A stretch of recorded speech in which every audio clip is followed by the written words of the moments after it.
Return की आती है ना, तो बैंक एफडी रिटर्न की लाइन में सबसे आखिरी में नजर आते हैं। जब हम एफडी के रिटर्न की तुलना करते हैं बॉन्ड्स के रिटर्न से, स्मॉल सेविंग के रिटर्न से या फिर म्यूचुअल फंड के रिटर्न से, तो इन सब के सामने बैंक एफडी सबसे कम रिटर्न देता हुआ नजर आता है। टैक्स भी लगता है इस पर, और इसके बाद महंगाई को मात देने में ये बिल्कुल फेल साबित होता है, और इसीलिए लोग इससे अब दूर भी होते जाते हैं, दूसरे एवेन्यूज को तलाशते हैं। लेकिन फंस जाते हैं कौन? सीनियर सिटीजन, जिन्हें बैंक एफडी की आदत भी है और इसे वो सुरक्षित भी मानते हैं। लेकिन अब बात चल रही है कि बैंक एफडी में 5 लाख तक की जो राशि है उसको टैक्स फ्री किया जाए। ये प्रस्ताव दिया है इंडियन बैंकिंग एसोसिएशन ने बजट के ठीक पहले।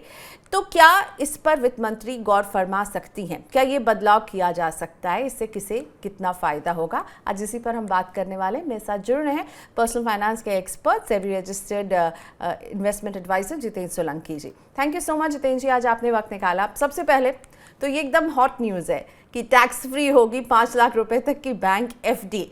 बहुत सारे लोग जो हैं वो मना रहे होंगे, दुआएं मांग रहे होंगे कि ऐसा हो जाए।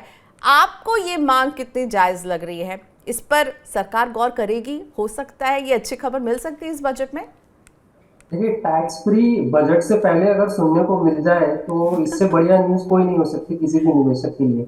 और फिक्स डिपॉजिट जैसी चीज अगर टैक्स फ्री हो जाए तो इससे तो बेहतर मेरे ख्याल से कोई विकल्प नहीं हो सकता। तो मैं लेकिन हम शायद कह सकती हूँ आपको कि आपके मुंह में घी शक्कर। बिल्कुल।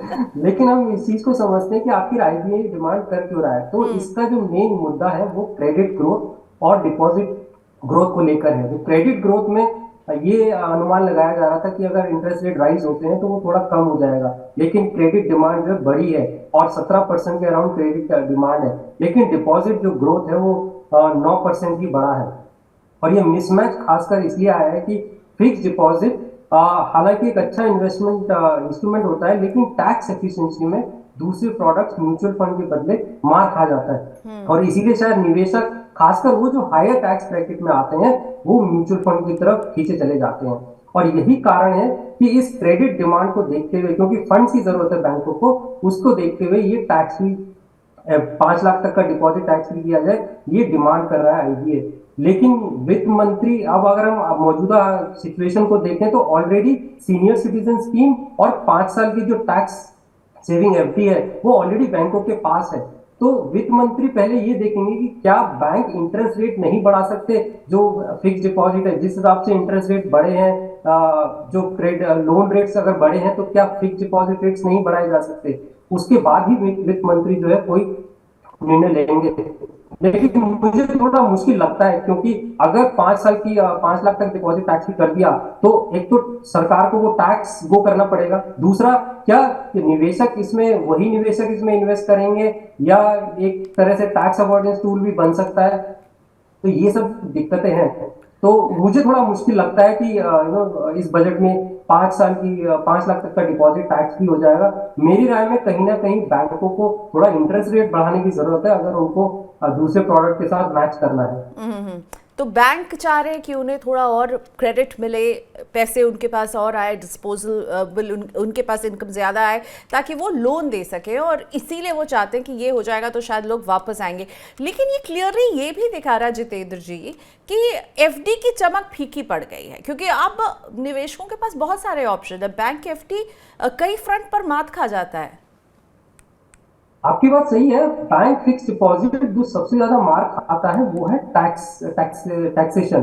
अब अगर हम म्यूचुअल फंड से कंपेयर करें तो 3 साल के बाद जो है बैंक फिक्स डिपॉजिट का इंटरेस्ट जो है वो आपकी इनकम के अकॉर्डिंग टैक्सेबल होता है, लेकिन म्यूचुअल फंड के अंदर कैपिटल गेन टैक्सेशन मिल जाता है। लेकिन एक बात गौर करने की भी जरूरत है कि ये केवल 3 साल के बाद होता है। अगर 3 साल से कम समय हम लें तो म्यूचुअल फंड का टैक्सेशन, डेट म्यूचुअल फंड का टैक्सेशन और इसका टैक्सेशन बराबर है। लेकिन एक जगह जहां एफडी मार कर रहा है वो है ईएलएसएस। ईएलएसएस क्योंकि 3 साल की इक्विटी प्रोडक्ट है, 3 साल के बाद लॉकिंग खत्म हो जाता है और गेन्स जो है वो 1 लाख तक टैक्स एग्जेम्प्टेड रहते हैं। आई थिंक मेरे हिसाब से फिक्स डिपॉजिट का मेन कंपटीशन वहां से आ रहा है, टैक्स सेविंग। इसीलिए ये टैक्स बेनिफिट की डिमांड करी गई है। ओके, सो ईएलएसएस इससे जो है काफ़ी जो है मात दे रहा है, लेकिन साथ ही में बात हम ये टैक्सेबिलिटी के फ्रंट पर कर रहे थे। अब मैं रिटर्न के फ्रंट पर आपसे पूछना चाहूँगी कि जो रिटर्न होता है, अगर हम इसका कंपैरिजन म्यूचुअल फंड से करें, स्मॉल सेविंग स्कीम से करें, डेट म्यूचुअल फंड से करें, तो रिटर्न के लिहाज से आपको क्या दिखता है? टैक्स के लिहाज से हम समझ गए कि ईएलएसएस जो है इसे पीछे छोड़ दे रहा है, पर रिटर्न के लिहाज से?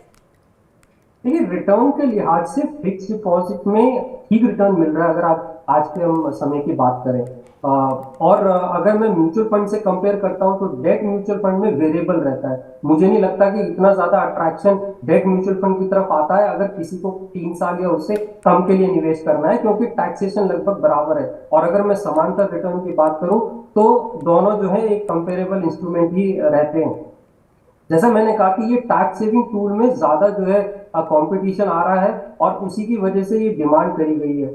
और उसमें इक्विटी के अंदर, ईएलएसएस के अंदर रिटर्न हम जो है ज्यादा हम कमा सकते हैं, तो वो रिटर्न का कंपैरिजन करना थोड़ा मुश्किल है, क्योंकि वो इक्विटी प्रोडक्ट है, ये फिक्स डिपॉजिट प्रोडक्ट है। अब इक्विटी से आप कितना भी रिटर्न कमा सकते हैं, लेकिन इन्वेस्टर तो आई थिंक जो है ना रिटर्न की तरफ भागेगा। ओके, जितिन सर, आप कह रहे हैं कि हम इक्विटी म्यूचुअल फंड और एफडी दोनों को अगर कंपेयर करेंगे तो ये एप्पल टू एप्पल कंपैरिजन नहीं होगा, तो क्या डेट फंड से हम एफडी को कंपेयर कर सकते हैं, या फिर डेट फंड को भी एज रहती है एफडी से? देखिए, आइडियली डेट फंड ही फिक्स डिपॉजिट के साथ कंपेयर किया जा सकता है, क्योंकि जो अंडरलाइन इन्वेस्टमेंट इंस्ट्रूमेंट है वो दोनों में समान होते हैं।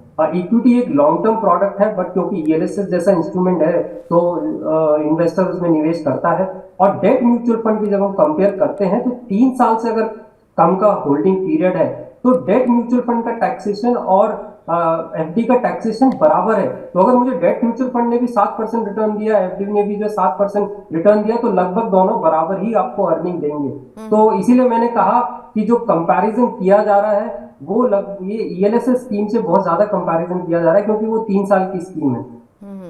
ओके, सो डेट म्यूचुअल फंड भी तो सीधा सीधा एप्पल टू एप्पल नहीं होगा, क्योंकि उसमें 3 साल अगर आप होल्ड कर रहे हैं तो आप उसमें टैक्स बचा पाएंगे, राइट? हाँ, उसमें 3 साल के बाद अगर आप देखें तो डेट म्यूचुअल फंड भी फिक्स डिपॉजिट से ज्यादा टैक्स एफिशिएंट हो जाता है, क्योंकि उसका टैक्सेशन लॉन्ग टर्म हो जाता है। आप कम टैक्स पे करते हैं, आपके हाथ में ज्यादा आता है। और फिर डेट म्यूचुअल फंड के अंदर आपके पास ऑप्शन है कि आप कितनी तरह के डेट म्यूचुअल फंड स्कीम में निवेश कर सकते हैं। 3 साल से ज्यादा का होराइजन है तो आप अच्छा रिटर्न भी कमा सकते हैं, उसके साथ टैक्स एफिशिएंसी भी मिल गई, तो वो एफडी को जो है इसमें मात दे देता है। तो जितेंद्र सर, अगर आपको ये चिट्ठी लिखनी होती प्रपोजल के साथ कि बैंक एफडी को कैसे और बेहतर बनाया जाए, तो आप क्या प्रपोज करते? आपको क्या लगता है बैंक एफडी को और कैसे बेहतर निवेश का प्रोडक्ट बनाया जा सकता है? क्योंकि सबसे पुराना निवेश है, हमारे जो जितने सीनियर सिटीजन हैं उनके लिए ये एक कंफर्ट वाला निवेश होता है और हमेशा से इसको वही दर्जा भी दिया गया है। आपको नहीं लगता इसको और बेहतर बनाया जा सकता है? आप क्या प्रपोज करेंगे? देखिए, सबसे ज्यादा जो बैंक फिक्स डिपॉजिट में अगर मैं देखूं तो क्या हम कंपेयर कर रहे हैं कि बैंक सबसे ज्यादा टैक्स एफिशिएंसी है।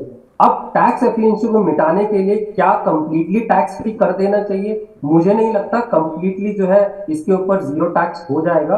अगर मुझे इसको एक बेहतर इंस्ट्रूमेंट बनाना है तो बैंकों को भी देखना होगा क्या हम थोड़ा सा इसमें ज्यादा इंटरेस्ट पे कर सकते हैं, ज्यादा इंटरेस्ट दे सकते हैं अगर मुझे फंड की जरूरत है। क्योंकि कुछ बैंक हैं जिसमें आपको एफडी का जो है ज्यादा इंटरेस्ट मिलता है, कुछ बैंक हैं जिसमें आपको कम इंटरेस्ट मिलता है। तो हर बैंक का अपना इंटरेस्ट कैलकुलेशन अलग है और अलग इंटरेस्ट रेट मिलता है।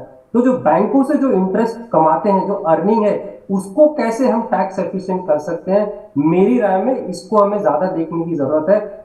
क्योंकि एक तरफ mutual fund capital gain taxation है, ये इंटरेस्ट टैक्सेशन है।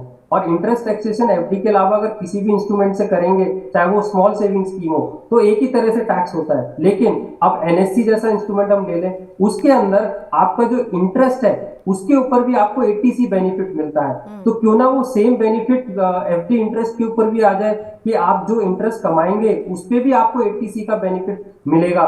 तो उससे जो है अर्निंग ज्यादा हो सकती है, टैक्स ज्यादा टैक्स एफिशिएंट बनाया जा सकता है। तो एफडी में अभी हमें एटीसी की भी छूट नहीं मिलती है, राइट? और इसमें हमें बैंक जो है जहां हम करते हैं वहां टीडीएस भी कटता है और फिर जो हम रिटर्न कमाते हैं उस पर भी हमें टैक्स देना होता है। देखिए, हाँ, ये भी डिफरेंस है।